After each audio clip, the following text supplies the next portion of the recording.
الله أكبر الله أكبر الله أكبر الله أكبر.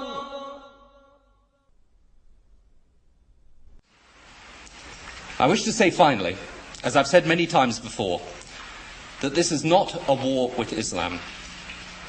It angers me, as it angers the vast majority of Muslims, to hear bin Laden and his associates described as Islamic terrorists. They are terrorists, pure and simple. Islam is a peaceful and tolerant religion, and the acts of these people are wholly contrary to the teachings of the Quran.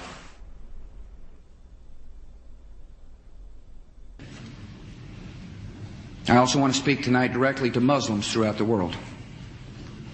We respect your faith. It's practiced freely by many millions of Americans, and by millions more in countries that America counts as friends. Its teachings are good and peaceful, and those who commit evil in the name of Allah blaspheme the name of Allah. The terrorists...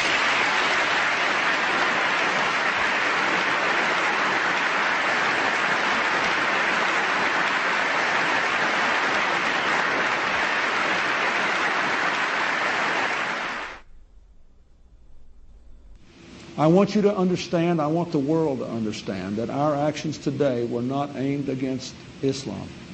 The faith of hundreds of millions of good, peace-loving people all around the world, including the United States. No religion condones the murder of innocent men, women, and children. But our actions were aimed at fanatics and killers who wrap murder in the cloak of righteousness, and in so doing, profane the great religion in whose name they claim to act. My name is Ken Bigley from Liverpool and Bolton district. I'm here in Iraq, and I think this is possibly my last chance to speak to somebody who will listen from you. I need you to be compassionate, as you've always said you were, and help me. I don't want to die. حتى نراك طليقة مرتاحة وسنبقى نذبح الكفرة حتى نراك عدت إلى أمك وأبيك أو زوجك وبنيك والله أكبر والعزة لله. الله أكبر.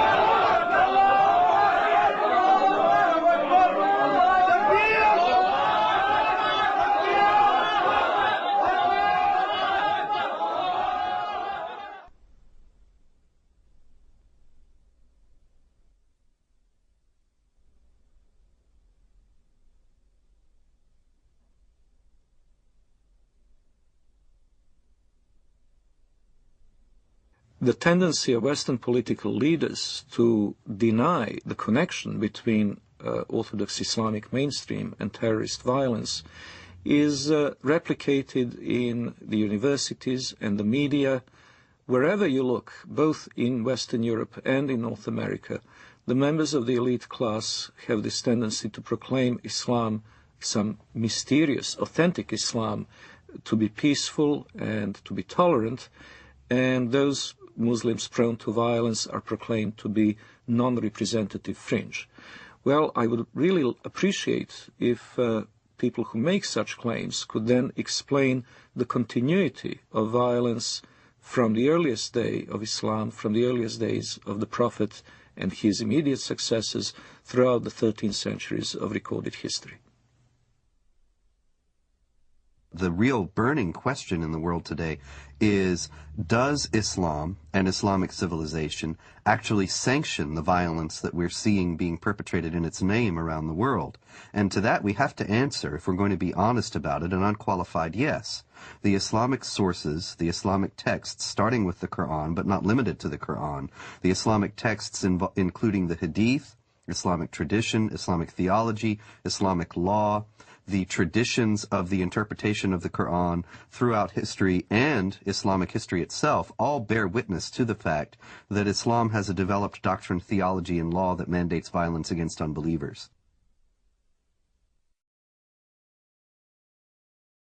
The origins are, of course, in the Muslim desire to impose all over the world the only religion, the only just religion, which is Islam, and the suppression of all other religions in order to establish the rule of Allah over the whole earth. This is a religious duty which binds the whole community and which the Muslim community is obliged to impose, because they are obliged to obey the order of Allah, and this is the desire of Allah as expressed in the Quranic revelation.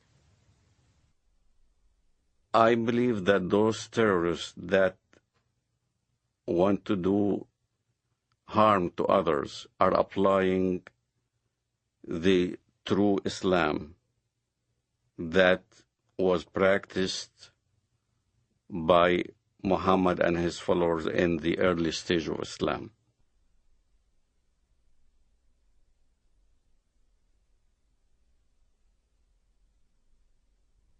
In Islamic theology, the Prophet Muhammad is considered al-insan al-kamil, which is the perfect man.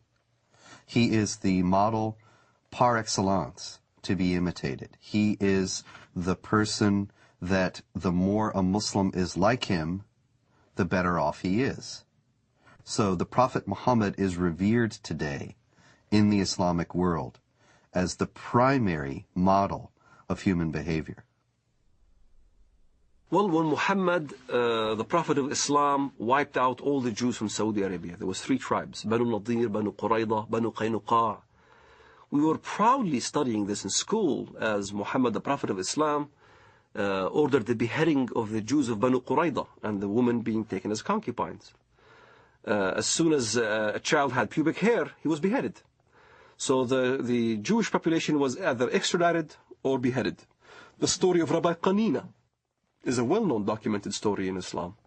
Rabbi Qanina was tortured by the order of the Prophet of Islam himself. His eyes were put out.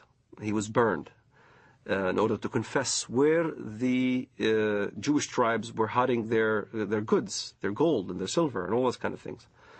And this is right from the Hadith.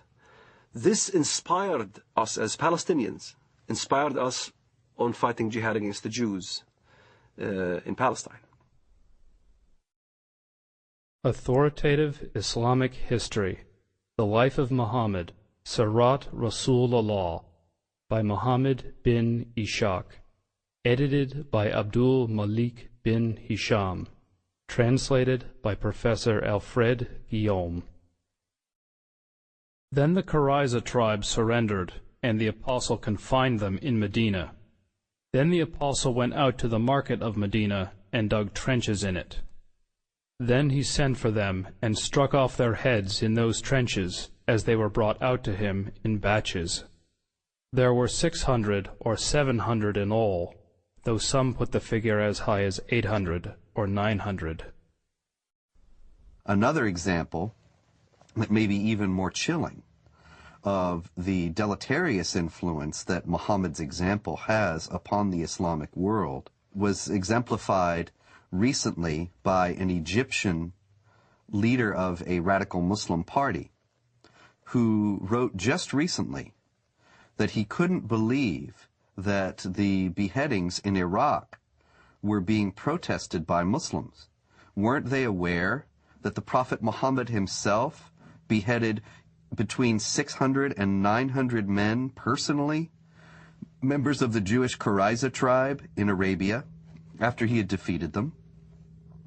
Didn't they realize that if the Prophet did it, then this was the proper way to behave? And so the Mujahideen in Iraq, who were beheading people, are simply obeying the example of the Prophet.